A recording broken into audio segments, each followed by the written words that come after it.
Bonjour et bienvenue sur la mécanique universelle. Alors aujourd'hui nous sommes toujours vendredi 4 novembre 2022 et je continue mes digressions à partir de cet ouvrage Hegel, Sa vie, son œuvre, euh, par Jacques Comte, écrit en 1967. C'est toujours lié à la théorie que je développe sur la mécanique universelle, sur le site mécaniqueuniverselle.net, et selon laquelle l'humanité est destinée à atteindre son ultime perfection. C'est pour ça qu'il y a un lien avec aussi la philosophie de Hegel, qui pour moi est une des pensées les plus fécondes du millénaire, peut-être, des 2 derniers millénaires, quoi. C'est possible. Bon, on ne peut pas comparer les choses, mais disons que il y a quelque chose dans cette philosophie qui est assez, qui veut tout comprendre, quoi, qui cherche à comprendre la, la création dans son ensemble. Et je pense que c'est aussi ce qui était à l'œuvre chez Platon, chez Aristote sans doute, voilà, et puis chez d'autres très certainement, mais après ça s'est un peu spécialisé. Donc, à mon sens, hein, mais c'est voilà, ce sont des propos qu'il faut bien prendre pour ce qu'ils sont, c'est-à-dire intuitifs et pas forcément juste. Hein. Voilà, de temps en temps, j'espère, je dois un peu tomber juste, mais parfois je tombe à côté. Peut-être je me trompe, peut-être que voilà, pour certains, cette philosophie a déjà été. Bon, voilà, il y a déjà eu des recherches beaucoup plus intenses. Je ne sais pas du tout, mais c'est un point de vue que je donne comme ça, et qui d'ailleurs n'a pas vraiment d'intérêt, parce que comment aller comparer ce qui est ça, ça serait mieux que ça, etc. Ou ça serait plus fort que ça. Non, non. Chaque philosophe qui est arrivé sur cette planète a apporté ce qu'il devait apporter de façon pleine, parce que l'intérêt de la philosophie, et c'est valable pour, je pense, tous les grands philosophes que l'histoire de la philosophie retient, ils sont complètement immergés dans leur travail. Il n'y a pas de... C'est pas quelque chose qui est lié à une certaine séduction, ou, même s'il y a un désir évidemment d'être reconnu, d'être voilà, d'être apprécié par les princes, par-ci, par-ça, par ce qu'on veut. Il y a peut-être ça, mais le fait que ce soit un travail intime, un travail de recul, un travail d'isolement pour la plupart, hein, un travail qui est, même s'ils ont certains des vies sociales animées, agitées, euh, et, euh, et des engagements dans la société, etc., etc., lorsqu'ils se retournent à leur écriture, ils sont seuls devant leur théorie, devant ce qui est le plus important à leurs yeux, parce que en fait c'est ça. Le reste est très secondaire pour un philosophe. Et donc ça les écarte un petit peu de l'orgueil ou du voilà de, de quelques autres choses qu'on pourrait rencontrer de temps en temps peut-être dans d'autres formes d'art, bien que je pense que la plus grande partie des artistes euh, sont, euh, sont animés par quelque chose qui est du mystique, qui est quelque chose voilà, au-delà. Et je pense que Hegel, donc, évidemment, ne faisait pas abstraction de ça.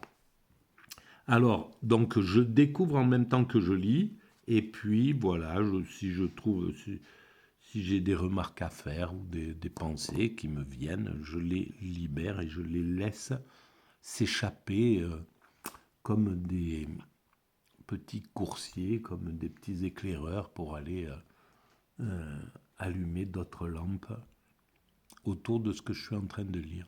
Voilà, donc je recommence ma lecture. Pour lui, Kant, alors je suis dans la philosophie, hein, c'est le premier chapitre, on a vu précédemment la vie, premier chapitre, la problématique hegelienne, c'est la 3e vidéo à ce sujet-là.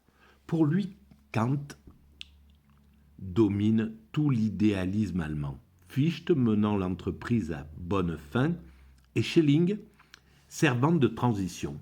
Ah, j'oubliais de vous dire, alors, j'ai remarqué d'ailleurs, quand on,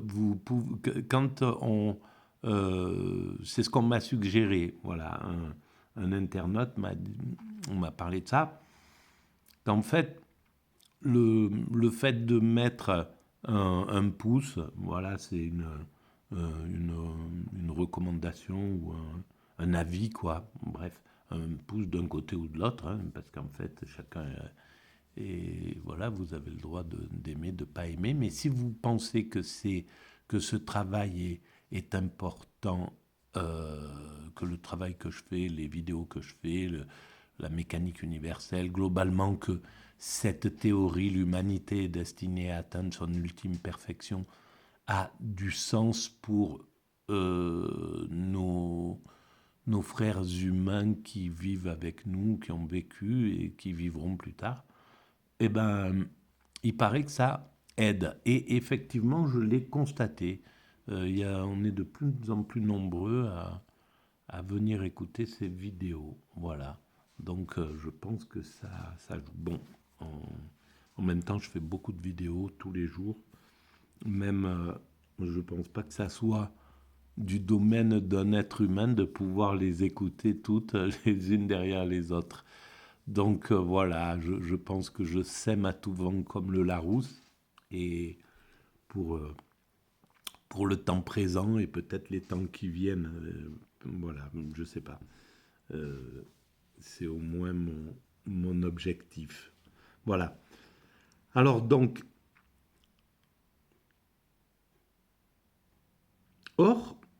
alors Kant, il domine tout l'idéalisme, Fichte, il mène l'entreprise à bonne fin, et Schelling, il sert de transition.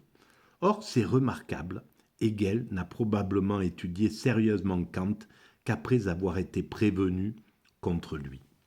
Dans ces conditions, comment l'a-t-il compris ? Eh bien, voilà, peut-être qu'il l'a juste compris par des oui-dire, un petit peu comme moi je comprends Hegel, de façon très superficielle, et au fond, peut-être que c'est intéressant aussi cette façon d'appréhender les philosophes, parce que c'est ce que j'entendais un petit peu quand j'allais écouter les cours de philo à la fac en auditeur libre. Je l'ai fait quelques mois, et je me suis rendu compte que beaucoup disaient qu'il fallait lire les textes, que c'était ça, qu'il fallait lire le texte, lire l'œuvre pour comprendre Spinoza, il fallait lire tout à fait son œuvre. Bien sûr que si on veut être prof de philo, si on veut faire c'est nécessaire. Si on veut un cursus de philosophie pour en faire un métier, bien entendu. Mais si le but est d'être philosophe, de chercher, d'être un chercheur en philosophie, je pense qu'on n'a pas forcément besoin de connaître, d'avoir, surtout maintenant, on peut avoir une sorte de vulgarisation des choses. Je ne sais pas si à son époque ça existait, déjà des gens qui avaient simplifié ou résumé Kant pour Hegel. Mais maintenant, c'est bon, voilà, on peut écouter des audios, on peut consulter des petites pages sur Internet, etc. On peut trouver des bouquins comme celui-ci, par exemple. Et je pense que c'est pas... Voilà, moi en tout cas, je connaissais aucun, ou très peu, je pense que j'avais peut-être picoré de temps en temps un peu des bouquins de philo, mais des livrets d'école, scolaires de philo, mais j'avais aucune base de philosophie, ni de science, ni rien du tout quand j'ai découvert cette phrase, l'humanité est destinée à atteindre sa perfection. Quand j'en ai eu l'intuition de cette phrase, j'étais un simple d'esprit à ce niveau-là. Et pourtant, progressivement, eh ben, j'ai dû essayer de tout comprendre, la place du mal, de l'évolution, donc du darwinisme, de la place de ci, de ça, la place de... voilà. Et grâce à ça, je suis arrivé à la mécanique universelle. Voilà, alors, je continue. Dans ces conditions, comment l'a-t-il compris, ce Kant? Il a vu en lui, avant tout, le penseur des antinomies inconciliées et des ruptures sans pardon, l'homme de la rigueur et de la contracture, qui ouvre les débats mais les arrête soudain, arbitrairement, en pétrifiant les adversaires dans des attitudes hostiles, cataleptiques. Hegel aime que les conversations s'achèvent, que la débâcle vienne rompre la glace, et il déteste en la personne de Kant l'ennemi de la fluidité, de la souplesse et de la grâce. Voilà, donc le peu qu'il en avait lu, qu'il avait découvert, en fait, lui a servi à aller à l'encontre de ce qu'il n'aimait pas chez Kant et d'utiliser ce qu'il aimait, bien entendu. Il ne méconnaît pas pour autant les mérites de la pensée kantienne. Voilà, c'est justement ce que je viens de dire. Je découvre en même temps que je lis, donc des fois, bien souvent, j'anticipe des choses parce que simplement la pensée est aussi fluide que celle de, de Jacques Dante. Voilà, c'est tout. Alors, il ne méconnaît pas pour autant les mérites de la pensée kantienne, ni ne néglige les stimulants qu'il en a personnellement reçus. Bien au contraire, il la considère comme l'un des moments indispensables de toute formation philosophique. Mais il ne faut pas s'y arrêter définitivement. Elle vaut surtout comme propédeutique. Eh bien, je pense que c'est la même chose pour Hegel et c'est la même chose pour ma théorie. Cette philosophie kantienne fomente une révolution intellectuelle et elle promet d'étonnantes conquêtes, mais lorsqu'on la pousse à bout, elle doit avouer son impuissance et passer la main. Elle ne comprend pas la vie concrète, l'activité qui règne en cette vie.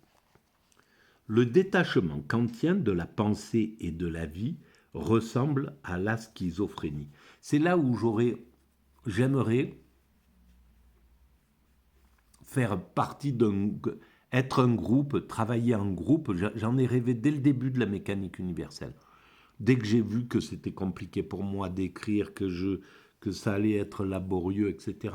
Et tout de suite, et qu'il fallait quand même prouver ce que j'essayais de démontrer, que l'humanité va vers son ultime perfection, l'extase.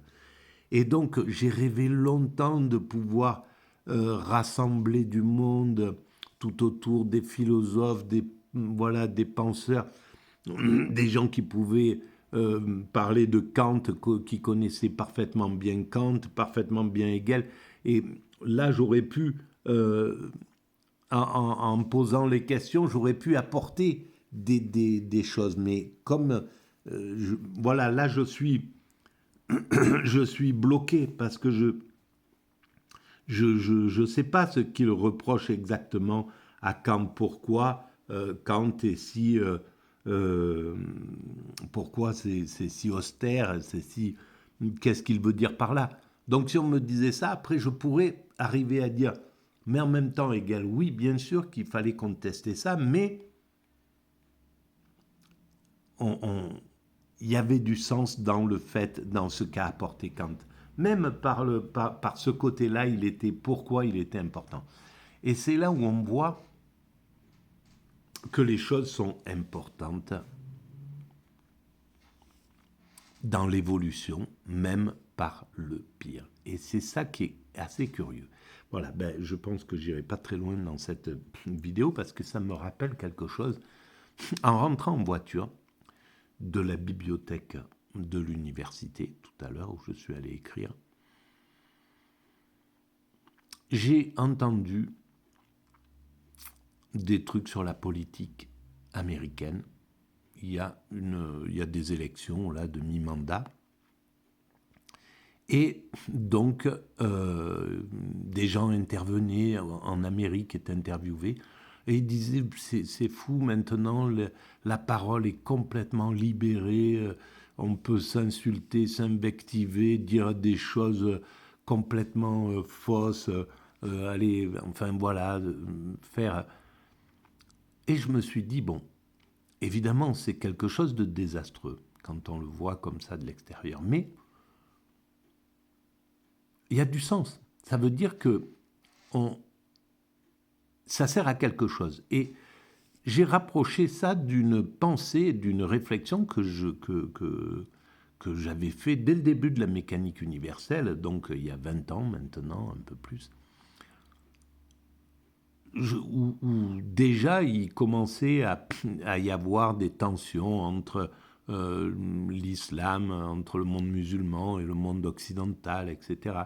Il y avait on était en train d'essayer de remettre en cause des façons d'exister, des choix de vie, de vouloir se mettre un foulard, de vouloir, etc., de vouloir vivre sa religion de telle façon, etc. Et je me suis dit, c'est quand même parce qu'il y avait une sorte de... Il y avait des gens qui parlaient, qui disaient, mais voilà, d'un côté, est-ce que c'est mieux de mettre les filles à l'époque, c'était la mode des pantalons bas avec, on voyait le string qui dépassait. Est-ce que c'est aussi bien de faire ça? Est-ce que c'est aussi bien voilà, d'un côté on a. Et je me suis dit, voilà deux mondes qui travaillent la même chose, mais avec deux façons de vivre différentes. La chose qui était à domestiquer, et ça rentrait dans le cadre de ma théorie, c'était les pulsions de l'homme, quoi, hein, les pulsions sexuelles de l'homme, l'offensivité, l'agressivité, le fait que, voilà, il fallait qu'il maîtrise ses pulsions, il fallait qu'il passe pas à l'acte, qu'il soit pas un abuseur potentiel, etc., etc. Alors, du côté occidental, on a choisi, mais on n'a pas choisi, c'est par force que ça s'est imposé. La chose, c'est on montre tout, on montre, on fait, on attire l'œil d'une certaine façon, et on dit, il faut que tu apprennes à résister, à respecter, à ne pas toucher, à ne pas, voilà, à maîtriser ce truc. C'est une façon de maîtriser les pulsions humaines. C'est une façon. L'autre façon, la façon traditionnelle, c'est on va vivre, on va plutôt dissimuler ces choses-là. Alors, si c'est une obligation, encore une fois, c'est quelque chose qui est condamnable. Si une femme n'a pas le choix de choisir entre ces deux possibilités, par exemple, ou une troisième voie plus douce, j'en sais rien, n'importe quoi, c'est pour moi condamnable, parce que c'est une oppression, quoi qu'il arrive, et on n'a plus à opprimer qui que ce soit dans l'humanité. Voilà. Donc, mais si c'est un choix, en tout cas, c'est une sorte de choix de société, c'est une sorte de choix de société. Il y a une société qui décide de cacher pour pas stimuler, pour maîtriser les pulsions, et une autre qui choisit d'exposer pour maîtriser les pulsions. Voilà. Donc, pourquoi pas, au fond? Voilà. Ces deux voies. Et évidemment, la voie qui serait la voie de la conscience, ça serait une voie qui mettrait un accent fort, très fort, dans l'éducation dès l'enfance, pour le respect, pour etc., etc., etc. Voilà, qui mettrait un point d'honneur pour éviter justement que des gens abusent des autres, voilà, les uns des autres. Et donc, pour revenir aux États-Unis, c'est très laborieux ce que je dis, mais bon, je l'ai senti dès le début que je respirais très mal. Et donc, quand c'est comme ça, je suis désolé, c'est laborieux. Mais enfin, j'ai quand même envie d'aller au bout de cette chose-là. Ça me paraît un peu intéressant. Donc, là-bas aux États-Unis, maintenant, la parole s'est libérée. Ils peuvent dire tout ce qu'ils veulent, voilà, parler tenir des propos de nazis, tenir des trucs. Enfin, il n'y a pas de règles. Et apparemment, les libertariens, dont Elon Musk, veulent promouvoir cette liberté. Et je me suis dit, mais alors, il doit y avoir quelque chose derrière ce point qui fait que ça peut être positif aussi. Et en réalité, on s'invective de plus en plus. Et moi, je critique de façon très forte ces grandes gueules à la télévision, enfin ce mécanisme-là. Mais au final, ces invectives, même si elles sont... En fait, l'outrance amène quelque chose pour le corriger. Là, il y a eu un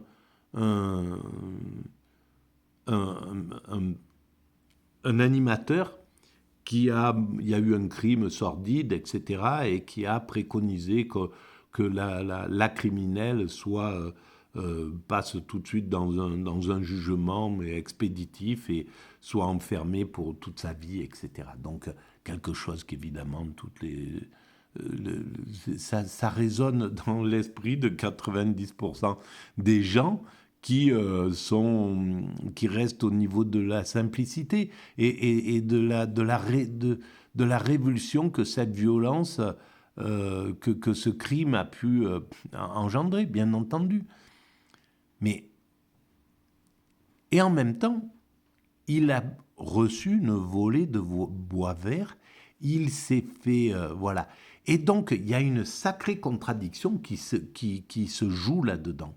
Mine de rien, ça serait terrible si les néoconservateurs ou je sais pas, les réactionnaires avaient accédé à tous les pouvoirs, s'ils détenaient tous les médias, qu'il n'y ait plus la place pour la contradiction. Alors là, ça serait une catastrophe, évidemment. Mais tant qu'on est dans un système libéral, qu'il y a de la révolte possible et de la critique possible, et quelque chose d'à peu près équilibré, c'est pas ce qui se passe parce que les 3 ou 4 chaînes d'infos, là, elles sont toutes à peu près orientées dans le même sens globalement, et donc ça donne une ambiance...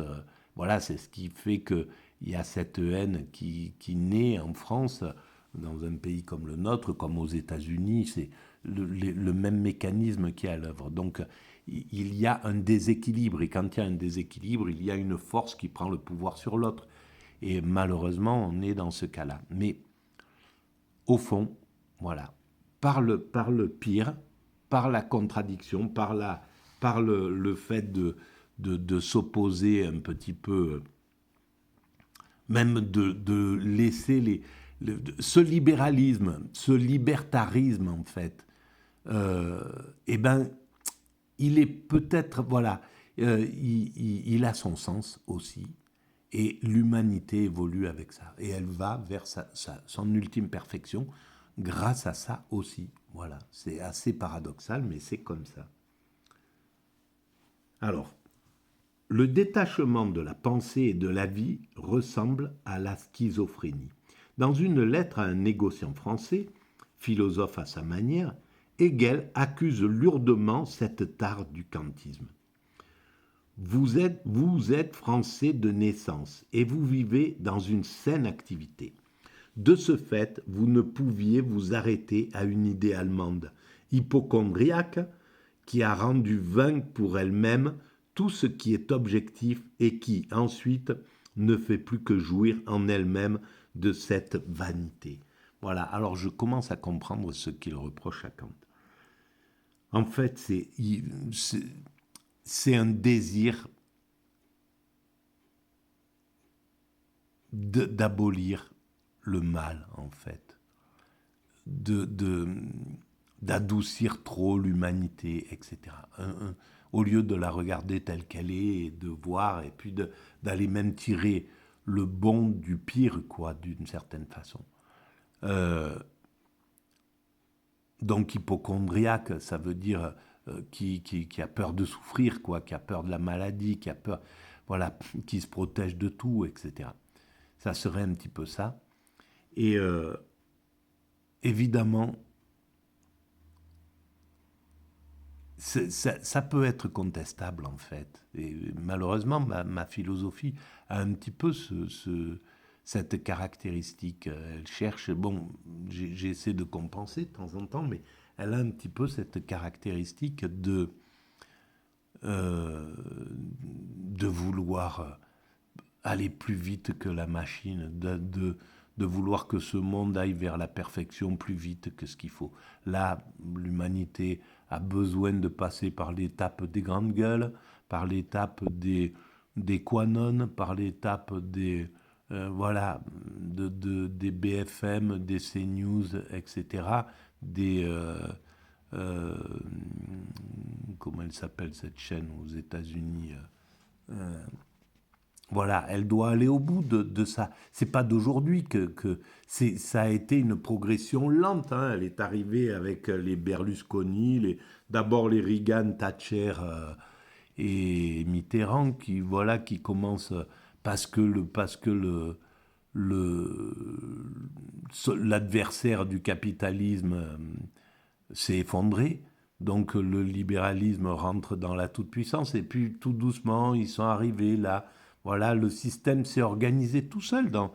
Il n'y a pas la main il n'y a pas de détermination. Les choses s'organisent comme ça et puis on rentre dans le néolibéralisme motivé par un système tout à fait machiste, quoi. Et on s'en est même pas rendu compte à quel point c'était macho ce monde-là qui se mettait en place avec un système où c'était le musculaire, voilà, il fallait repartir sur ces mécanismes-là, ces trucs, et puis les Berlusconi qui mettaient que des femmes nues pour vendre les trucs, enfin, des choses que le mouvement hippie précédent ne pouvait pas supporter. Et c'est là où le libertarisme est aussi en contradiction, parce que c'est ce qui préconisait d'une certaine façon, de laisser la liberté, et puis que le système allait se modifier tout seul. On laisse la liberté totale des choses, on enlève l'État le maximum. C'est un peu ce qu'a fait le néolibéralisme. Hein. Faut pas... Le néolibéralisme, c'est l'enfant des idées ultralibérales du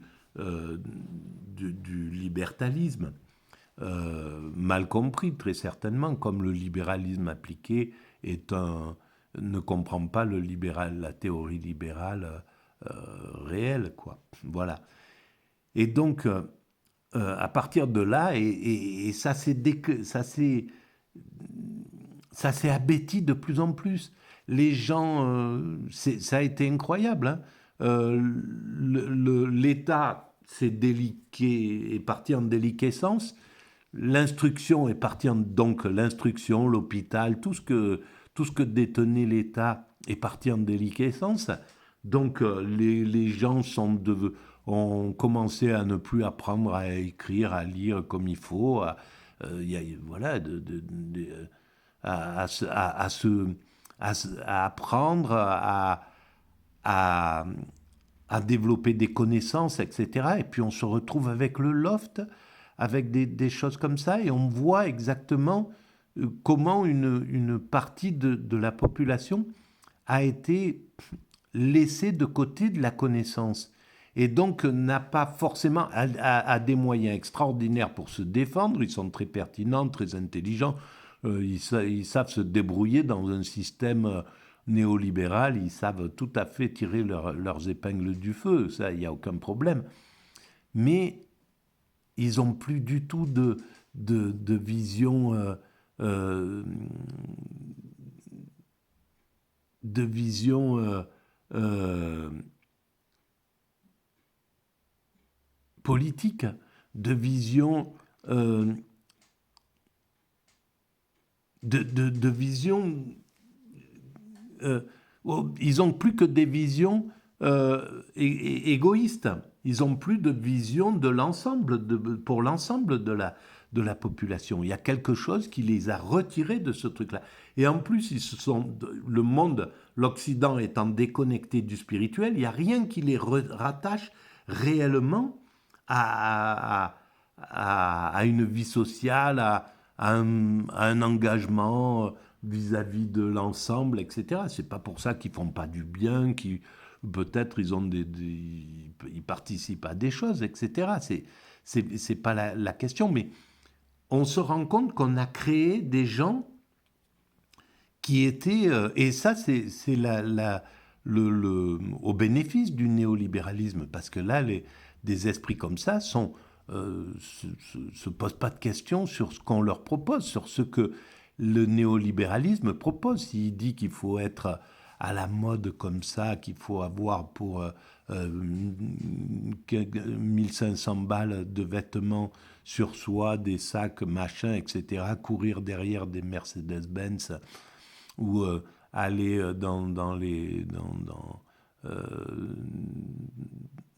les pays du Golfe pour jouir de l'existence, ou en Amérique, ou je sais pas. Bon, bref, qu'il faut être autour des piscines, autour de... Voilà, des choses comme ça. S'ils disent que c'est le système qui dit, voilà ce derrière quoi il faut courir. Comme quand il faisait courir les gens, derrière, ça a commencé comme ça, derrière le juste prix, ou les trucs du prix, là, ils mettaient des objets au truc, et puis le peuple devait courir vite pour ramasser le plus de choses, etc. Et puis derrière, il y avait un, un animateur qui symbolisait l'élite, quoi, le marché en fait, et qui lui restait comme ça, stoïque.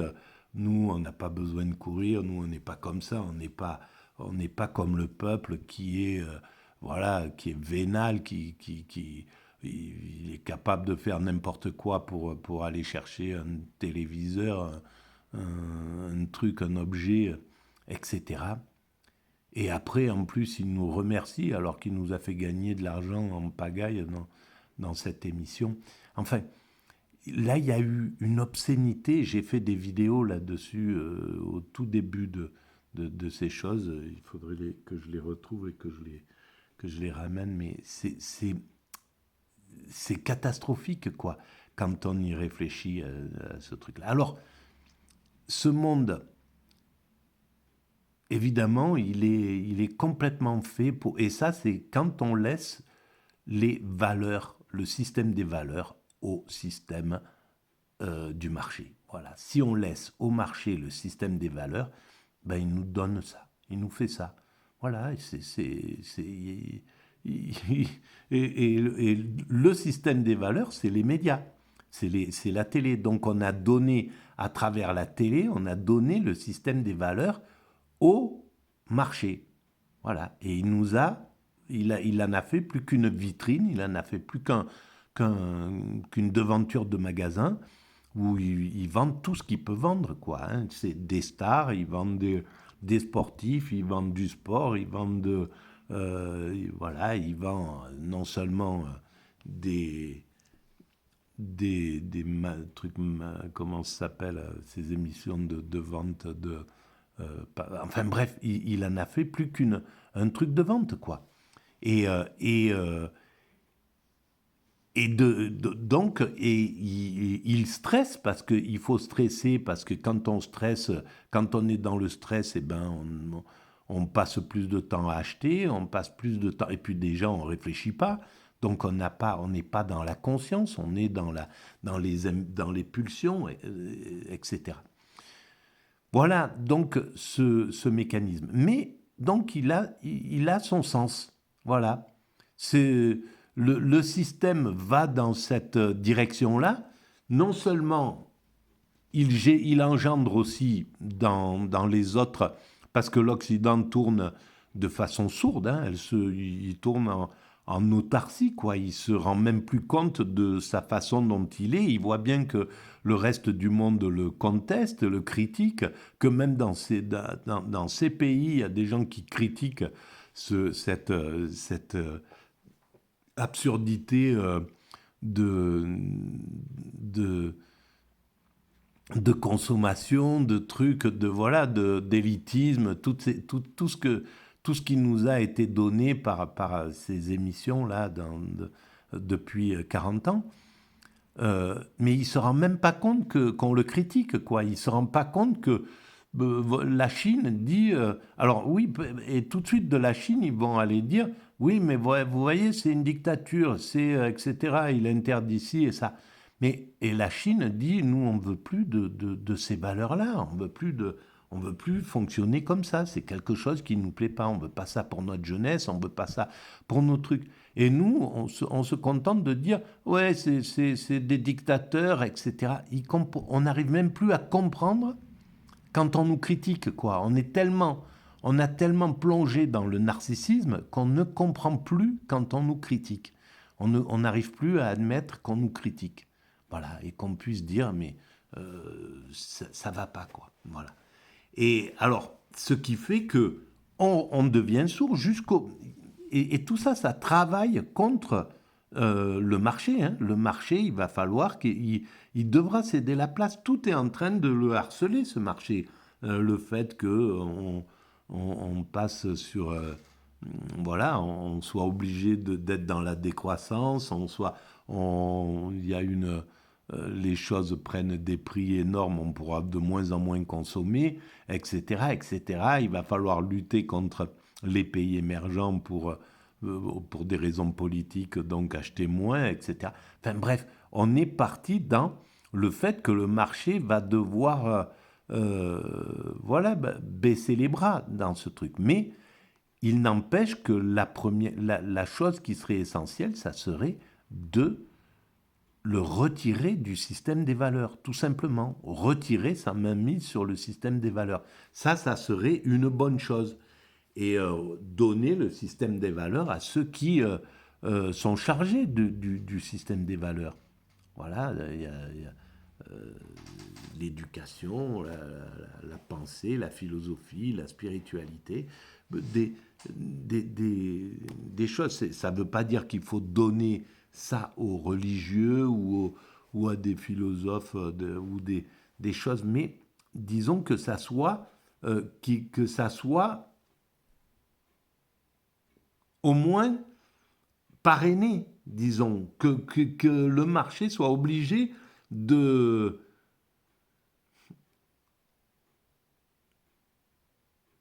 d'être enseigné par le système des valeurs traditionnelles, celui qui donne du sens à notre évolution, qui donne du sens à notre présence au monde. Le système du marché ne peut pas donner de sens à notre présence au monde. On ne peut pas comprendre à travers les objets, on ne peut pas comprendre en passant une vie telle que le propose le marché, courir alors à 15 ans voilà, de gosse, tu cours derrière les jouets, tu cours derrière Halloween, tu cours derrière les trucs, tu regardes les trucs, la Noël c'est plus qu'un truc pour les jouets, donc tu cours là-dedans. Après, tu es jeune, tu dois voilà, commencer à avoir ton portable, tes trucs, faire partir dans les réseaux sociaux tels qu'ils sont proposés actuellement. C'est pas un mal, hein, c'est pas quelque chose de négatif, évidemment. Après, tu dois courir derrière le fait d'être riche très vite, de te débrouiller à vite. Les icônes qu'on te donne, c'est ceux et depuis longtemps, ceux qui font qui deviennent milliardaires en peu de temps, là. Alors, il y a les Jeff Bezos, mais il y a les influenceurs et il y a les voyous qui vont détourner l'argent public. Il y a tout ce qu'on veut, là, dans cette façon-là. Et on peut donner tout le pire comme le meilleur en exemple. Mais il donne le pire en exemple dans ces choses-là. Donc si on doit courir derrière, avoir sa Mercedes, avoir son truc, avoir etc., etc., rentrer, avoir du pouvoir, rentrer dans les carrés VIP, courir, etc., faire ce truc-là, et puis après tu deviens vieux et on te donne du Viagra parce qu'il faut continuer, il faut aller te balader, faire des voyages, faire le tour du monde, jouir de ci, de ça, etc. Et quand est-ce qu'on se pose la question, qu'est-ce qu'on fout là? Voilà. Est-ce que quelqu'un qui a vécu ça, à la fin de sa vie, je pense que pour 5-10% grand maximum de la population mondiale, ça a du sens. Les gens qui... Il y a des gens qui sont faits pour ça, qui sont faits pour... j'en ai croisé, qui sont faits pour jouir, quoi. Pour jouir même aux dépens des autres, pour jouir de façon sans complexe, pour jouir sans... Voilà, décomplexé, quoi. Hein. Ils sont là-dedans, d'accord. Ok. Admettons que pour eux, c'est vraiment le monde est parfait, ce monde-là est parfaitement adapté. 5-10%. Et je pense que dans les 10%, il y en a au moins 8% qui se la jouent, quoi, qui chercheraient autre chose au fond. Mais pour les 90% de la population mondiale, c'est le bonheur qui compte. C'est autre chose, ça n'a rien à voir avec ça. C'est d'être paisible, c'est pas d'être bousculé, d'être stressé au travail, qu'on te demande de faire des heures sub, de travailler comme un malade, d'être hyper rentable, c'est d'avoir un travail tranquille, d'avoir la sécurité de l'emploi, d'avoir des amis, voilà, de rencontrer l'homme ou la femme de sa vie, et de créer quelque chose d'harmonieux, d'avoir une vie de rechercher le bonheur, quoi. Voilà. Et de se poser les questions classiques, d'avoir le temps de réfléchir, de penser, de faire, voilà, de vivre en tant qu'humain sur cette planète. Donc, je ne crois pas que quelqu'un qui ait vécu une vie parfaite dans ces 40 ans-là, de ce que propose le néolibéralisme, puisse à la fin de son existence dire ah ben c'est bon, c'était parfait, quoi. Voilà, c'est ce que... Ou même que ça lui permette de se dire bon ben j'ai compris, la vie c'est ça, c'était ça, c'est ça. Arriver sur Terre, c'était j'ai accompli exactement ce que la logique veut de moi. Voilà. Bon, je vais arrêter là. Et c'est tout. Voilà. Je vous remercie pour votre écoute. Je suis désolé. C'est encore, voilà, il y a des jours comme ça où je ne suis pas bien oxygéné. Donc, ma tête est embrumée. C'est difficile de trouver les mots. C'est difficile d'être limpide et puis même d'être joyeux. Voilà, c'est il y a quelque chose qui enlève un petit peu de ma façon joyeuse de pouvoir voir les choses. Je ne suis pas triste, hein, mais le fait d'être mal oxygéné, ça donne une sensation un peu... Ça enlève de la joie, quoi. C'est bête, hein. Voilà. Mais c'est comme ça. C'est la vie qui est comme ça. Allez, à très bientôt. Merci de votre écoute.